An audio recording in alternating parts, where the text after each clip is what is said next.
So look, the United States conducted this operation with a very clear goal in mind. I haven't got a chance to see a lot of reporting. I don't understand what the confusion is. Let me explain it to you, and I'll do it once again as clearly as possible. Perhaps you'll report it that way. The United States is conducting an operation to eliminate the threat of Iran's short-range ballistic missiles and the threat posed by their Navy, particularly to naval assets. That is what it is focused on doing right now, and it's doing quite successfully. I'll leave it to the Pentagon and the Department of War to discuss the tactics behind that and the progress that's being made. That is the clear objective of this mission. The second question that's been asked is, why now? Well, there's two reasons why now. The first is it was abundantly clear that if Iran came under attack by anyone, the United States or Israel or anyone, they were going to respond and respond against the United States. The orders had been delegated down to the field commanders. It was automatic, and in fact, it bared to be true, because in fact, within an hour of the initial attack on the leadership compound, the missile forces in the south and in the north, for that matter, had already been activated to launch. In fact, those had already been pre-positioned. The third is the assessment that was made that if we stood and waited for that attack to come first before we hit them, we would suffer much higher casualties. And so the President made the very wise decision. We knew that there was going to be an Israeli action. We knew that that would precipitate an attack against American forces. And we knew that if we didn't preemptively go after them before they launched those attacks, we would suffer higher casualties and perhaps even higher those killed. And then we would all be here answering questions about why we knew that and didn't act. Going back to the purpose. The purpose of this is to destroy that missile capability. Why does Iran want that ballistic missile capability? What they are trying to do and have been trying to do for a very long time is build a conventional weapons capability as a shield where they can hide behind. Meaning, there would come a point where they have so many conventional missiles, so many drones, and it can inflict so much damage that no one can do anything about their nuclear program. That is what they were trying to do, is put themselves in a place of immunity where the damage they could inflict on the region would be so high that no one can do anything about their nuclear program or their nuclear ambitions. They are producing, by some estimates, over 100 of these missiles a month. Compare that to the 6 or 7 interceptors that can be built a month. They can build 100 of these a month, not to mention the thousands of one-way attack drones that they also have. They've been doing this for a very long time, and by the way, they've been doing it under sanction. You see the attacks they're conducting right now? They're attacking airports, they're attacking hotels, they're hitting not just military bases, they're attacking our embassies directly, they're attacking facilities that have nothing to do with war or with military, and that's a weakened Iran. That's in Iran despite years of sanction. Imagine a year from now, or a year and a half from now, the capabilities they would have to inflict damage on us. It's an unacceptable risk, especially in the hands of a regime that's run by radical clerics.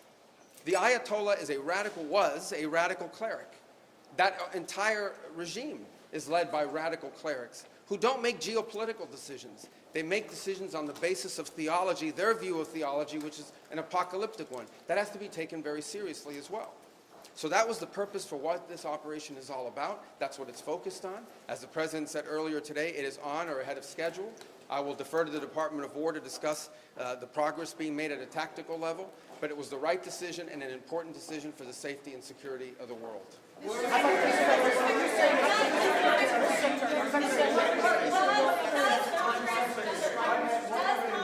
to weigh it? Does Congress have to weigh it? Is the President declaring war, and does Congress have to weigh it? And was there an imminent threat? Did you tell lawmakers that there was an imminent threat? There absolutely was an imminent threat, and the imminent threat was that we knew that if Iran was attacked, and we believed they would be attacked, that they would immediately come after us. And we were not going to sit there and absorb a blow before we responded, because the Department of War assessed that if we did that, if we waited for them to hit us first after they were attacked, and by someone else, Israel attacked them, they hit us first, and we waited for them to hit us, we would suffer more casualties and more deaths. We went proactively in a defensive way to prevent them from inflicting higher damage. Had we not done so, there would have been hearings on Capitol Hill about how we knew that this was going to happen, and we didn't act preemptively to prevent more casualties and more loss of life. The U.S. was forced to strike because of an impending Israeli action? No, let me two things I would say. Number one is, no matter what, ultimately this operation needed to happen. That's the question of why now. But this operation needed to happen, because Iran in about a year or a year and a half would cross the line of immunity, meaning they would have so many short-range missiles, so many drones, that no one could do anything about it because they could hold the whole world hostage. Look at the damage they're doing now. And this is a weakened Iran. Imagine a year from now.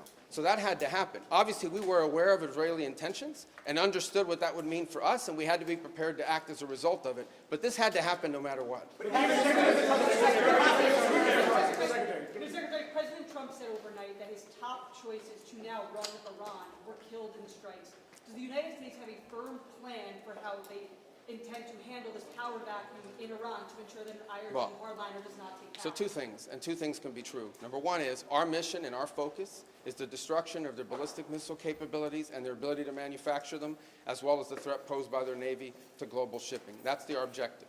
That said, we would not mind, we would not be heartbroken, and we hope that the Iranian people can overthrow this government and establish a new future for that country. We would love for that to be possible.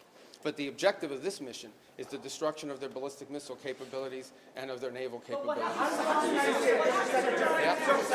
So are you saying, based on that, are you saying that there is no responsibility, no plan for the U.S. to at least play a role in whatever government comes next? We might. We'll see how circumstances play out. But I'm telling you what the objectives of this operation are.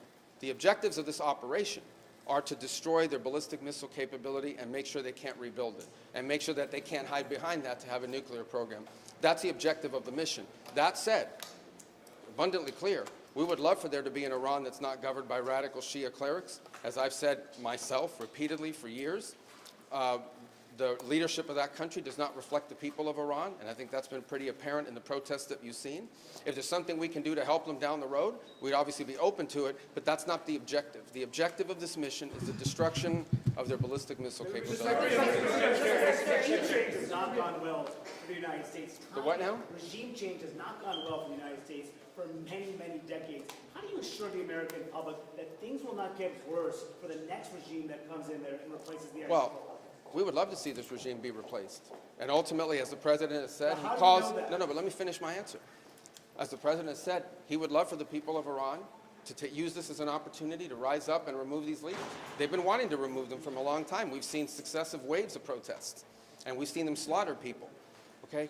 But the objective of this mission is to make sure they don't have these weapons that can threaten us and our allies in the region. That's why we're doing what we're doing now.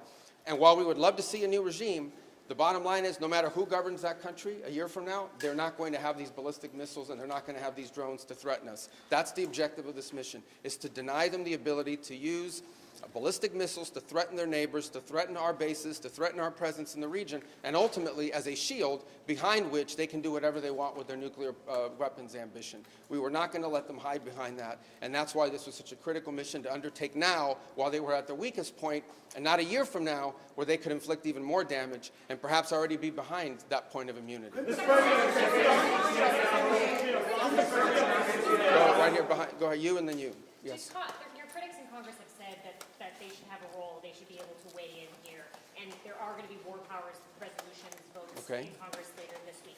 Why not notify Congress ahead of this, and does Congress... Well, we did. We notified Congress. I mean, we notified the Gang of Eight. We notified congressional leadership. There's no law that requires us to do that. The law says we have to notify them 48 hours after beginning hostilities. We've done that. I think the notification went today. But we did notify members of Congress in advance. But we can't notify 535 members of Congress. vote to authorize the war? Well, the Congress can vote on whatever they want, but there's no law that requires us to do that. And I want to say something, because I see people on TV, look, that's fine. If they want to take a war powers vote, they can do that. They've done that. They've done that a bunch of times.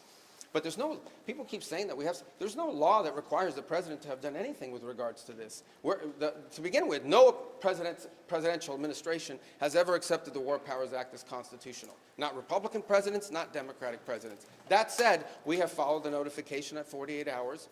We're here today. I've done more Gang of Eight briefings than I got in the 4 years that Biden was president and I was a member of the Gang of Eight. All of that said, we've complied with the law 100%.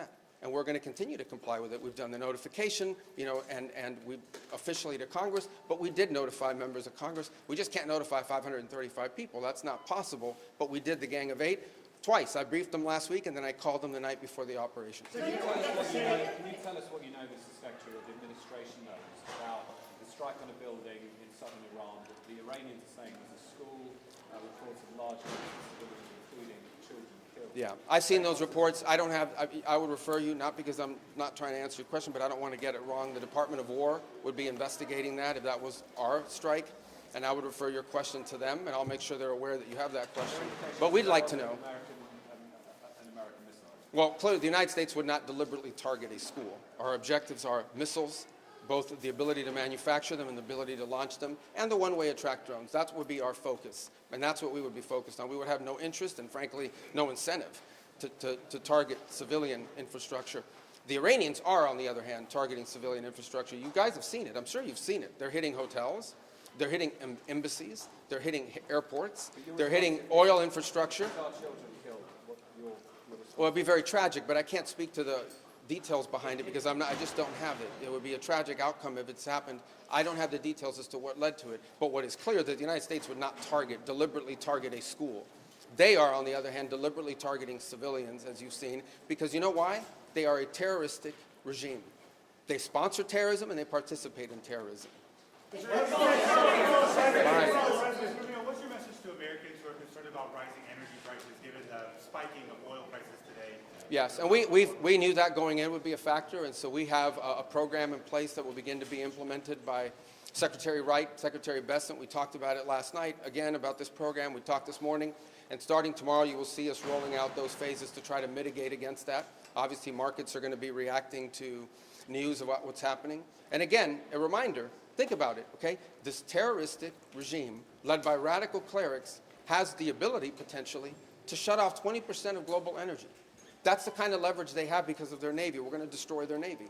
But there is a plan in place. We anticipated this could be an issue, and Secretary Wright and Bessent will begin to roll out those steps starting tomorrow to mitigate against the impact that could have. I got to do this briefing, so I got a couple more. Yeah.